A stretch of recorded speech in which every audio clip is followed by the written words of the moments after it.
hidup yang putus asa tak berarti. Jalan dengan tanpa harapan, namun tangan yang berlubang aku menjelma jadi hidup baru.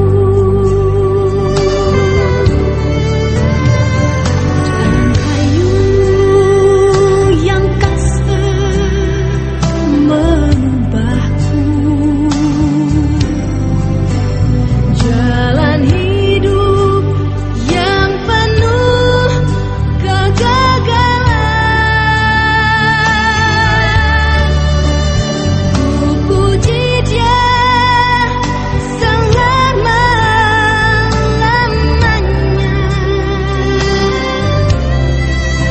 sebab salib mengubah hidupku.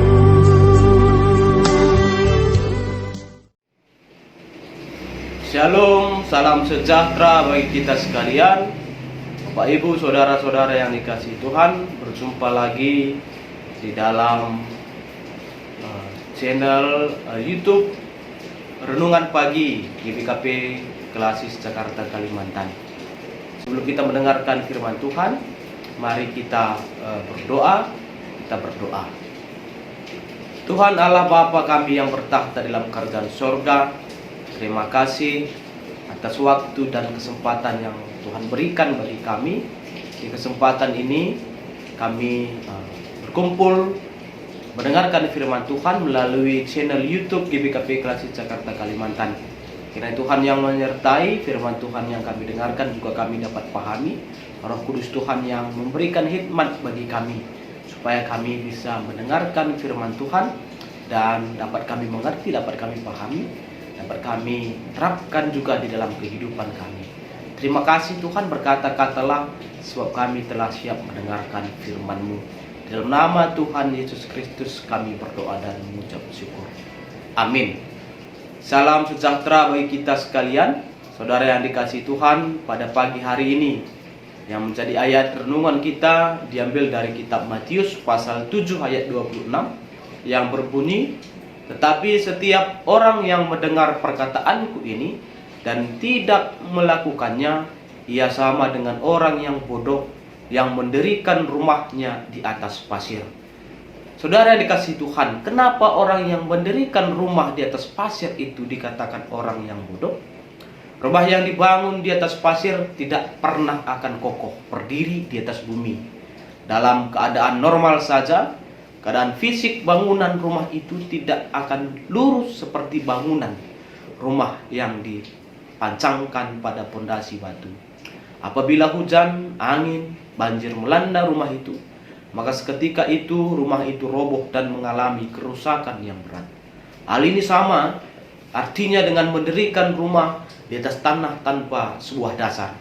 Atau sia-sia saja orang yang seperti ini diibaratkan orang yang bebal karena sudah tahu bahwa rumah tidak akan kokoh tegak berdiri di atas pasir, tapi tetap saja ia mendirikannya di atas pasir. Atau sudah tidak mungkin mendirikan rumah di atas tanah tanpa dasar, tetap saja ia pura-pura tidak tahu. Dengan kata lain, orang yang bodoh adalah orang yang tahu tetapi tidak mau tahu. Salah satunya ialah orang yang mendengar firman Tuhan tetapi tidak melakukannya.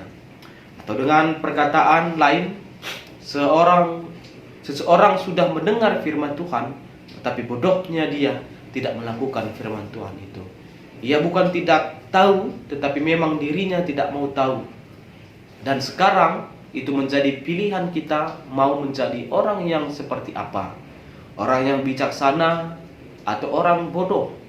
Melalui renungan ini Tuhan ingin mengajak dan mengingatkan kepada kita supaya kita menjadi pelaku-pelaku firman Tuhan. Bukan hanya orang yang mendengarkan, tetapi juga orang yang melakukan. Sebab iman tanpa perbuatan pada hakikatnya adalah mati. Tema kita juga pada tahun ini mengingatkan dan mendorong kita untuk bisa menjadi pelaku aktif di dalam pelayanan. Seberat apapun tantangan yang kita hadapi untuk bisa hidup sesuai dengan kehendak Tuhan, mari tetap berserah dan mengandalkan Tuhan di setiap langkah hidup kita. Semangat menjadi orang bijak yang mendengarkan firman Tuhan dan juga orang yang mau melakukannya. Tuhan Yesus memberkati. Salam sejahtera bagi kita sekalian. Mari kita bersatu di dalam doa. Kita berdoa. Terima kasih Tuhan atas firman-Mu yang kami dengarkan. Kami diingatkan kembali bahwa kami bukan hanya sebagai pendengar firman Tuhan, tetapi kami juga orang-orang yang mau melakukan firman Tuhan yang kami dengarkan. Ajari kami, kuatkan kami, sehingga kami bisa menjadi pelaku firman Tuhan di tengah-tengah kehidupan kami, di masyarakat, di keluarga, di gereja, di tempat kami bekerja, di segala lini kehidupan kami. Ajari dan ingatkan kami Tuhan, sehingga kami bisa menjadi pelaku-pelaku firman Tuhan, sehingga firman Tuhan tetap bisa didengarkan, dilihat dari orang-orang yang kami jumpai di sekeliling kami. Bapa di sorga, kami juga di kesempatan ini berdoa buat pelayanan di gereja GBKP Balikpapan, karena Tuhan yang memberkati pelayan-pelayan Tuhan, pertua diaken, pandita, pengurus PJJ, pengurus kategorial, guru KKR, semuanya. Vikaris Tuhan berkati, sehingga dalam pelayanan-pelayanan yang mereka lakukan itu dapat semua berjalan dengan baik dan bisa menjadi saluran berkat bagi gereja Tuhan. Dan juga kami berdoa buat semua jemaat Tuhan di gereja GBKP Balikpapan. Tuhan memberkati setiap kehidupan, Tuhan memberikan kesehatan, dan juga Tuhan memberikan semangat, sukacita yang luar biasa dalam pekerjaan-pekerjaan. Tuhan yang memberikan kekuatan dan kepintaran, dan juga Tuhan yang memampukan mereka untuk bisa menjadi saluran berkat dan menjadi pelaku aktif di dalam pelayanan. Bapa di sorga, kami juga berdoa buat pos PI di Penajam. Kiranya Tuhan yang juga memberkati pelayanan pos PI, baik dalam pekabaran Injil, jemaat Tuhan yang kami jumpai di sana juga Tuhan memberkati dalam segala kehidupan.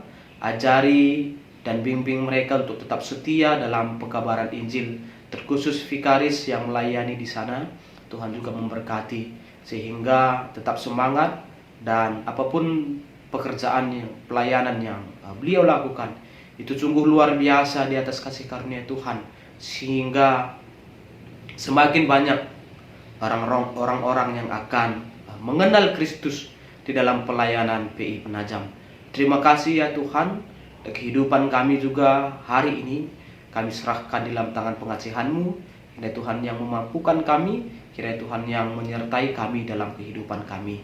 Ini kami serahkan doa pengharapan kami dalam nama Tuhan Yesus Kristus yang telah mengajari kami berdoa. Kita ucapkan bersama-sama.